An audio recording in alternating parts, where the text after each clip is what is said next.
A very good evening to you all. My name is Megha Gupta. I'm your zoology teacher and I have an experience of more than 3 years of teaching zoology. So, the topic that we are going to talk about in today's class is mechanism of hormone action. So, here I'm writing the mechanism of hormone action. Now, but before we discuss this topic, आज हम सबसे पहले किसके बारे में बात करेंगे?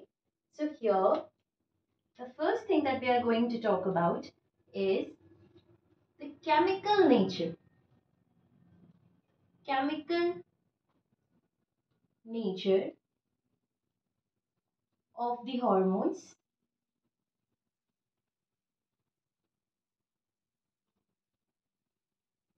And the second thing is the mechanism of its action.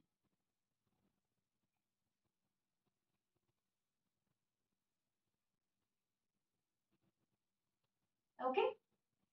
Because to understand this topic, mechanism of the hormone action, we need to understand this first, the chemical nature of the hormone, because it has a great importance. क्या है वो importance? Let's see.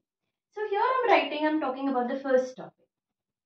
Now, we know that our hormone is a chemical messenger. यही पढ़ा है हमने अब तक, that our hormone is a chemical messenger. Chemical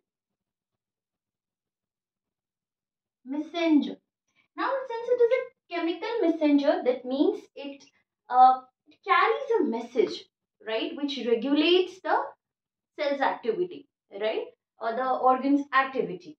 Now, so here on the basis of its chemical nature, we have classified the hormones as lipid soluble,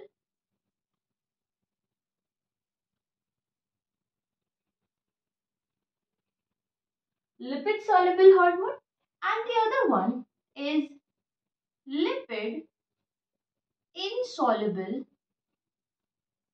और water soluble भी कह सकते हैं हम इसे, water soluble hormones. Now let's see what type of hormones. We have different types of hormones, right? So कौन से hormones है जो lipid soluble हैं और कौन से hormones है जो lipid insoluble हैं या water soluble हैं? Okay, so the first hormone that I am going to talk about, so we have categorized them. The first one is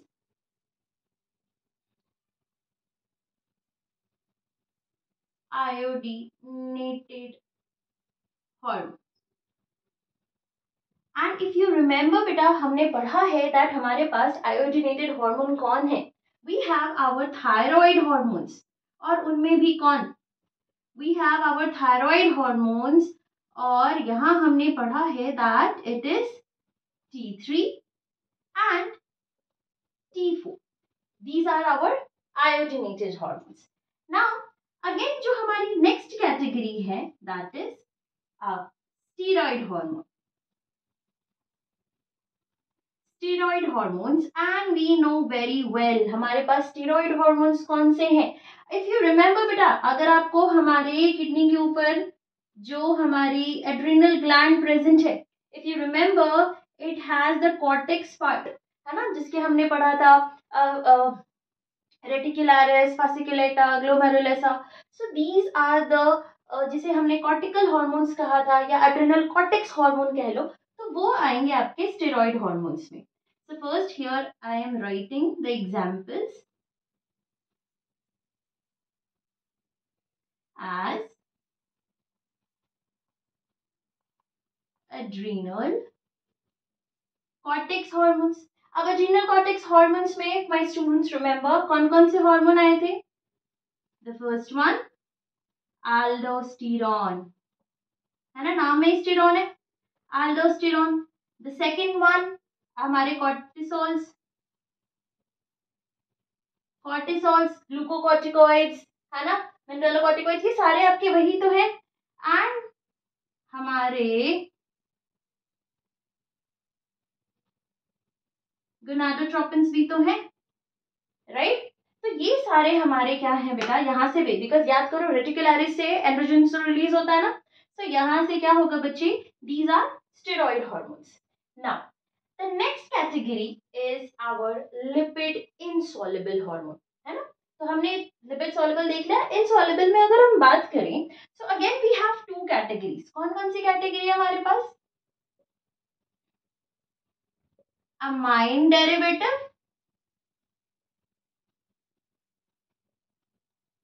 so amine derivative में हमारे पास कौन से आएंगे, याद रखना बच्चों, here is the adrenal cortex. तो यहाँ पे आपके आएगा पहले एड्रेनल मेड्यूला. एड्रेनल मेड्यूला के हार्मोन्स आएंगे. ओके, सो एड्रेनल मेडुला के हार्मोन्स हमारे पास कौन से हैं, याद करो, एड्रेनलिन, नॉन एड्रेनलिन,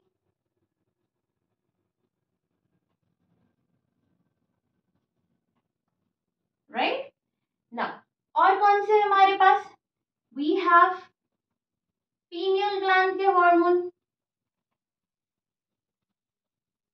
क्या नाम था उसका, इट इज मेलेटोनिन.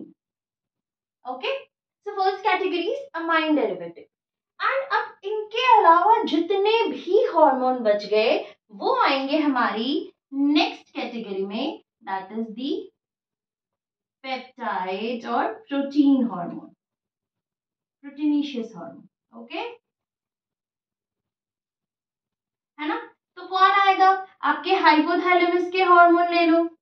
हाइपोथैलेमस के हार्मोन क्या क्या है आपका, एडीएच है ना, ऑक्सीटोसिन है, राइट. और कौन है आपके पिट्यूटरी के सारे हार्मोन, पिट्यूटरी के सारे हार्मोन ले लो, है ना. ग्रोथ हार्मोन, एफएसएच, एलएच, कोई भी हार्मोन ले लो आप, एसीटीएच, है ना. और कौन से है आपके पैंक्रियास के हार्मोन ले लो.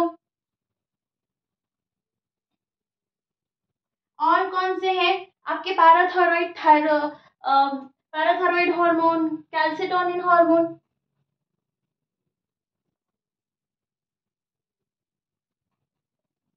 And it is, so these are the different hormones which have the different chemical nature, right. Lipid soluble hormone, lipid insoluble. Those lipid soluble का अब ये क्या importance है, why we have discussed this chemical nature of this hormone, क्या इसका significance है hormonal action में, that how a hormone works, ये हमें important है समझना. So we have categorized as lipid soluble and lipid insoluble, and iodinated hormone, steroid hormone, हमारे पास amine derivative hormones and peptide and proteins hormone. Now we are going to talk about the mechanism of its action. तो हम सबसे पहले शुरुआत करेंगे बेटा हमारे lipid soluble hormone को लेकर के, ठीक है.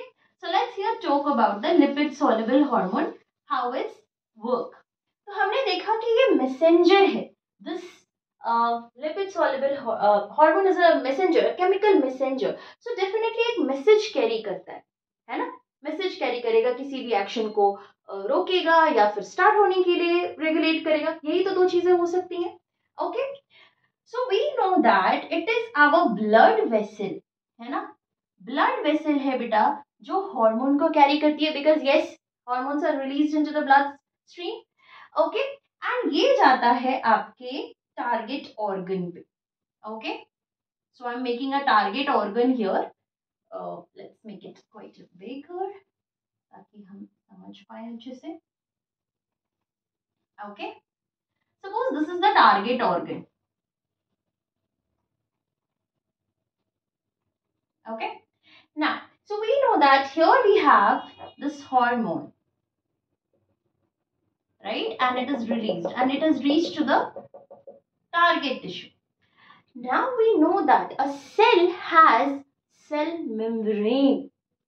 Okay, so we know that cell has cell membrane. तो cell membrane किसकी बनी होती है, किसकी बनी होती है, यहाँ पे लिपिड की bilayer present होती है ना, if you remember, yes or no, right, it has the lipid bilayer present.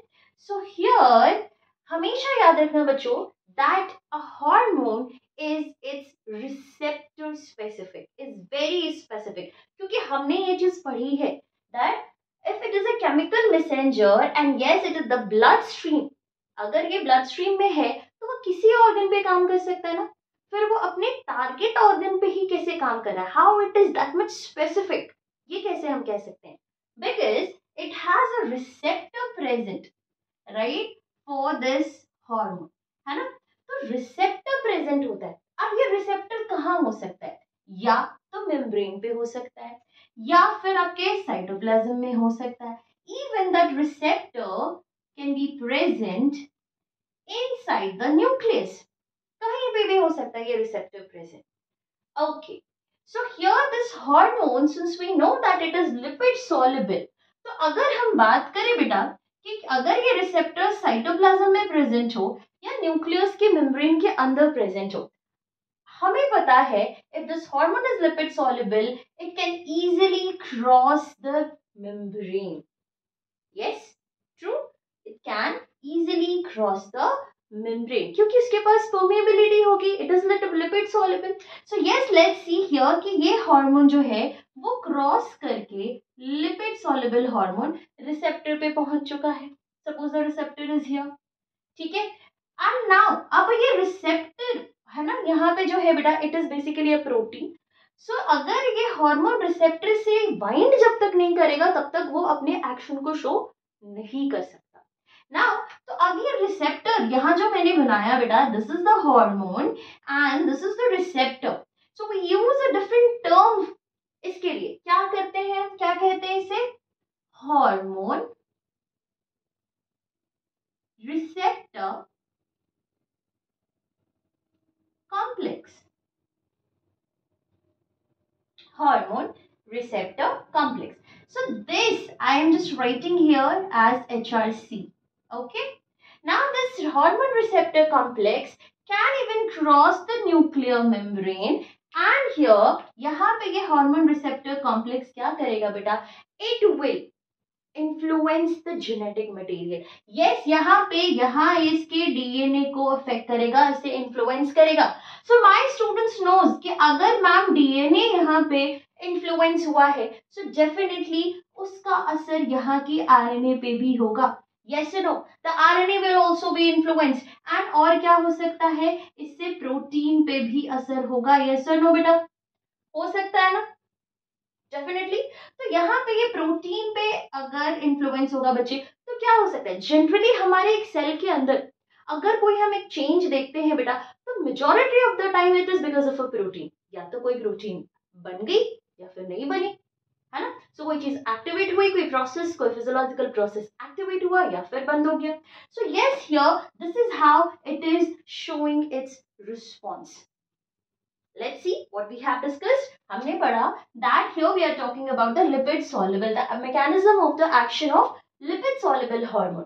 So we know that this hormone travels through the bloodstream, and we know that when it is released from the bloodstream to the target tissue, since it is lipid soluble, it can easily cross the membrane of the cell and it can bind to here the receptor, right, and to make the hormone receptor complex, and it can easily cross the membrane, nuclear membrane, influences the DNA, right, and as a result biological जो modifications है या जो भी hormonal जो भी ये काम करने आया है वो अपना ये काम करके जाएगा, right. So this is the mechanism of action of a lipid soluble hormone. ठीक है. Now we are going to talk about the lipid insoluble hormone. इनकी लाइफ थोड़ी सी मुश्किल है, right? But yes, क्योंकि नेचर ने बनाया है तो डेफिनेटली कुछ ना कुछ तो जुगाड़ लगाया ही होगा, है ना. तो चलो बात करते हैं. So here we are talking about the mechanism of action of lipid insoluble hormone. यहाँ क्या प्रॉब्लम है बेटा, तो अगर मैं बोलूं कि ये रहा आपका द टारगेट, राइट. नाउ अब बच्चों को पता है दैट मैम यहाँ पे तो हमें पता है दैट दिस लिपिड अगेन ये तो इसे मूव नहीं करने देगा, ये इसे एंट्री नहीं देने वाला। क्यों नहीं देने वाला? अगर हार्मोन हमारा लिपिड सॉल्युबल नहीं है तो उसे एंट्री एक सेल के अंदर इजीली नहीं मिलेगी। क्यों नहीं मिलेगी भैया? क्योंकि आपको पता है this hormone is lipid and soluble, so it will not allow, right, that hormone to enter into the cell. permeability ही नहीं है, right? but हार्मोन को तो एक्शन करना है ना, अपने टारगेट तक कुछ तो इसे कैसे पहुंचाएगा मैसेज, वो तो अब हम देखेंगे, ठीक है? So for this right type of hormone, the receptors are generally present, right? The receptors are generally present on the membrane itself. Yes, यहीं पे बेटा इसका क्या होगा बच्चे? रिसेप्टर प्रेजेंट होगा, है ना? तो क्या होगा बच्चे?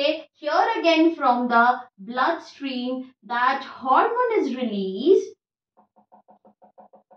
right, and it will bind to the receptor here present on the membrane, right? और इन रिसेप्टर्स को हम कहते हैं बेटा primary receptors, not primary receptors. यहाँ पे अगर हम इसे इस हार्मोन को हम कहेंगे प्राइमरी मैसेंजर,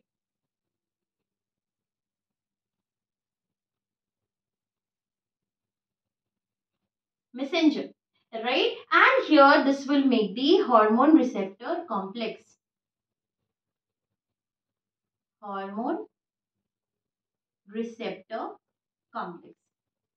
बट हमें पता है बेटा कि ये हार्मोन बेटा अंदर एंटर नहीं कर सकता, तो आगे ये अपने एक्शंस को कैसे पूरा करेगा, है ना?